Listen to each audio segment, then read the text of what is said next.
लेकिन आप अपने नेता पर एक बार बताइए ना। रामगोपाल यादव जी कुछ और कहते हैं, वो कहते हैं ऐसे हादसे तो होते रहते हैं, सबरीमाला में भी ऐसे हादसे हुए थे। अखिलेश यादव जी कुछ और कहते हैं।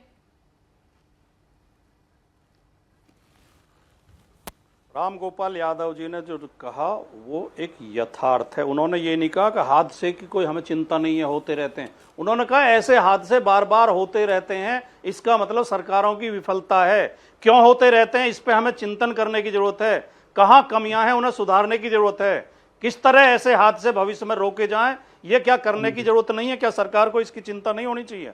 और फिर विपक्ष के नेता क्या बयान दे रहे हैं वो महत्वपूर्ण है, या सरकार क्या कार्रवाई कर रही है वो महत्वपूर्ण है? बिल्कुल, सरकार क्या कार्रवाई कर रही है ये महत्वपूर्ण है, लेकिन आपने मुझसे कहा ना भी लोकतंत्र में विपक्ष की आवाज भी बहुत मजबूत होनी चाहिए और सोती सरकार को जगाना चाहिए, इसलिए कंफ्यूज कर देने वाले बयान आएंगे तो सवाल आपसे भी पूछा जाएगा। बहरहाल सारे सवाल सत्ता पक्ष से ही हैं। अब जवाब देंगे अनिल दुबे जी। ये इतना वक्त क्यों लग रहा है, मैं जानना चाह रही हूँ।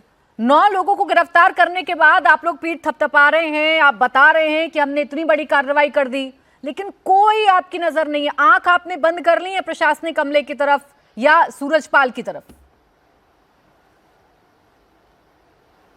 नहीं प्राची जी, घटना हुई, घटना के बाद में जो कार्रवाई होनी चाहिए थी, घायलों को के इलाज की, पीड़ितों के को मुआवजे की, घायल और पीड़ित पक्ष के साथ संवेदना के साथ खड़े होने की, तो उस पर सरकार पूरी तरीके से खड़ी रही।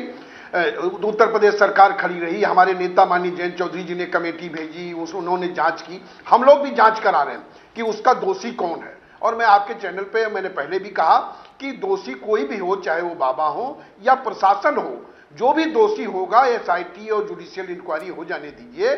जो भी रिपोर्ट हो, जब या तो हम जांच न करा रहे होते, सरकार ने जुडिशियल इंक्वायरी बैठा दी, तो अब हमें जुडिशियल इंक्वायरी की प्रतीक्षा करनी पड़ेगी कि वो किसके के खिलाफ क्या कार्रवाई करना चाहते हैं। जो भी होगा, दूध का दूध पानी का पानी होगा।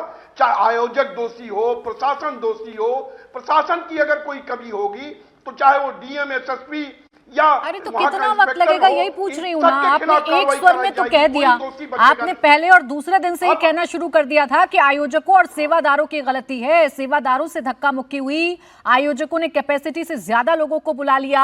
आप दूसरे दिन से ही बात कह सकते हैं, लेकिन आप ये नहीं कह सकते कि वहां पर मौजूद अधिकारियों का क्या रोल था उस वक्त। ये बोलने में आपको एसआईटी की जांच रिपोर्ट का इंतजार है। बिल्कुल, हम उससे नहीं प्राची जी, या तो हम जुडिशियल इंक्वायरी ना बैठालते या हम एसआईटी का गठन ना करते। जब हमने एसआईटी का और जुडिशियल इंक्वायरी का गठन उत्तर प्रदेश की सरकार ने कर दिया, तो हमें उनकी प्रतीक्षा तो करनी पड़ेगी। चलिए, अब हम अगर किसी को दोषी, मैं आपकी मजबूरी समझ गई। जुडिशियल इंक्वायरी और एसआईटी का गठन कर दिया है। आप जरा मुझे बताएंगे सर, एक मिनट, आप जरा मुझे बताएंगे कि वहां के एसडीएम, सर एक मिनट, वहां के एसडीएम या पुलिस अधिकारियों से कितनी बार बयान लिए गए हैं, कितनी बार उनसे पूछताछ की गई है, बताएंगे जरा? नहीं, ये जुडिशियल इंक्वायरी हो रही है, उनके बयान, उनके जो कुछ भी है वो जुडिशियल इंक्वायरी करेगी, एसआईटी करेगी। और अगर नहीं करेगी तो उन बिंदुओं को भी तो वो कहीं न संदेह के घेरे में आएंगे। देखिए, हम लोग ये चाहते हैं कि चाहे वो जो भी अधिकारी हो, जो भी दोषी होगा, जिसने भी कमियां छोड़ी होगी, बचेगा कोई नहीं। मान तो रहे ना कि कमियां छोड़ी गई हैं पूरी घटना पर। चलिए, कार्रवाई तो आपके एसआईटी के अधीन है और जो आपकी न्यायिक जांच हो रही है उसके अधीन है। मान रहे ना कि चूक हुई है, आपसे फेल्योर हुआ है।